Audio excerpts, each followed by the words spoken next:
Hello, Klaus here, and welcome back to yet another video here at the channel. In today's video, we're going to talk about artificial intelligence in video because something huge just happened, and that is the OpenAI just released their SORA engine, and it is quite crazy and amazing compared to where we were a couple of years ago. And in this video, we're just going to have a look at the different examples they have on their homepage and where do I think the future of video and AI are moving. So let's just jump right into and have a look at some of the examples. One of the examples is this girl walking here using only the prompt, a stylish woman walking down a Tokyo street filled with warm glowing neon and animated city signs. She has a black leather jacket and a long red dress and have black boots. And if we take a look at the clip, we can actually see that it looks kind of amazing, thinking that this was only written by that prompt. However, if we take a look at the background, for instance, we can see that the persons are a bit wonky and kind of floating, and also some of the reflections are a bit different. However, out of that prompt, this looks pretty amazing. If you pixel peep things, of course, we can see that the lakes and stuff are really strange and stuff like that. Let's have a look at one of the other examples, which I also think is quite amazing. This is these mammoths walking here. And if you take a look at that clip and you see the details like the fur, this is really cool. I think, I don't know how long time this takes to actually generate, but I think it would be minutes compared to how long it would take to kind of do a 3D model and stuff like that. So right now, this is a pretty closed beta. It's only for a few selected people, which I'm not one of, but I think this is kind of amazing anyways. This is maybe one of the ones you have seen. If you look at this one, looks pretty crazy, thinking that this could be done using only a prompt. This one has the prompt, a movie trailer featuring the adventures of a 30-year-old spaceman wearing a red wool knitted motorcycle helmet, blue sky, salt desert, cinematic style, shot on 35mm film. And this is looking really good, and can't really understand that this is done by AI if you just look at it like that. If we take this one here, which is drone footage, looks really good. So this is what I kind of predict, though. When this is going to be released to the public so everybody can use it, I think people traveling the world making drone footage to sell on stock sites, I think you're going to kind of lose your job. It's fascinating and scary at the same time, because if we just look at this right out of the clip, this looks really good.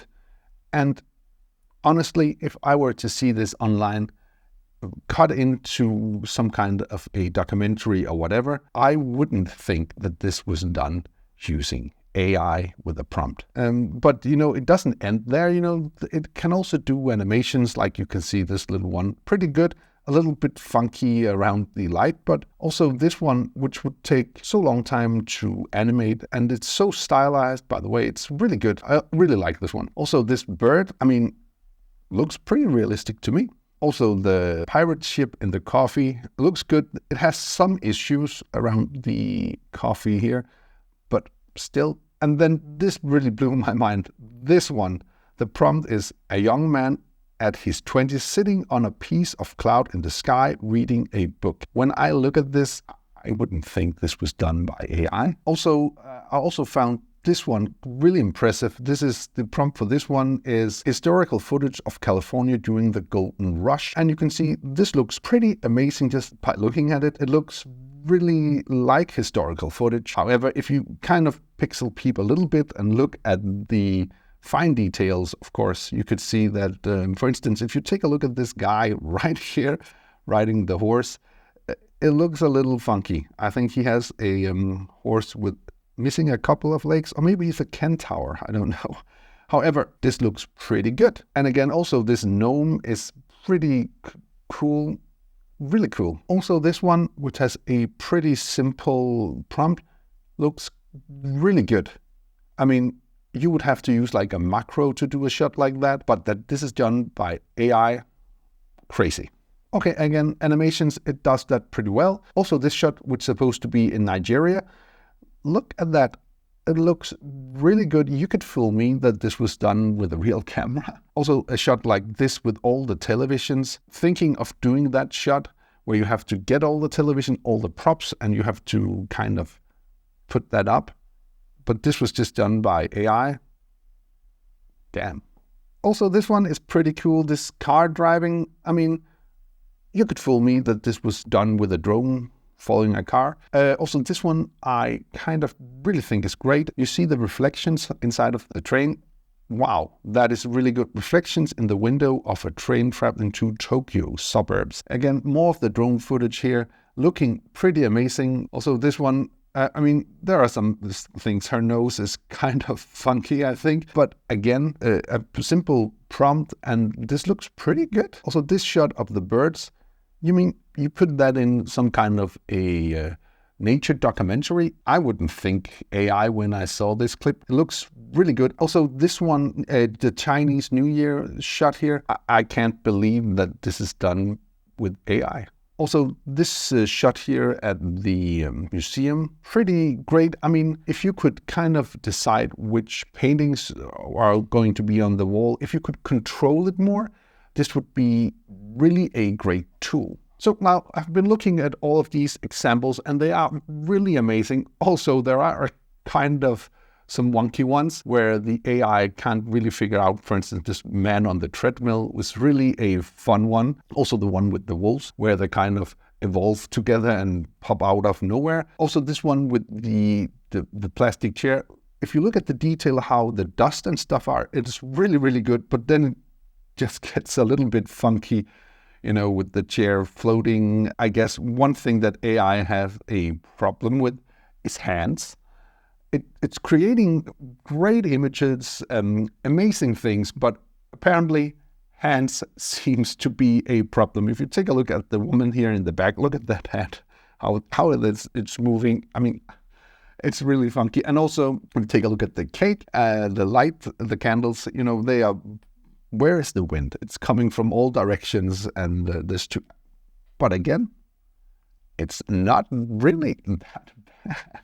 And for the untrained eye, most people are not going to notice this. But if you are working with video, of course, you are going to notice some of these mistakes. It's really interesting to see what OpenAI are doing with Sora. However, I'm also a bit worried because this can be used to create kind of fake news and fake stories, and in theory it could change live events into something that didn't really happen. Even though I am fascinated by this, I'm also a bit scared on how this could affect the world or the outcome of an election or something like that, if this were to get into the people with the wrong intentions.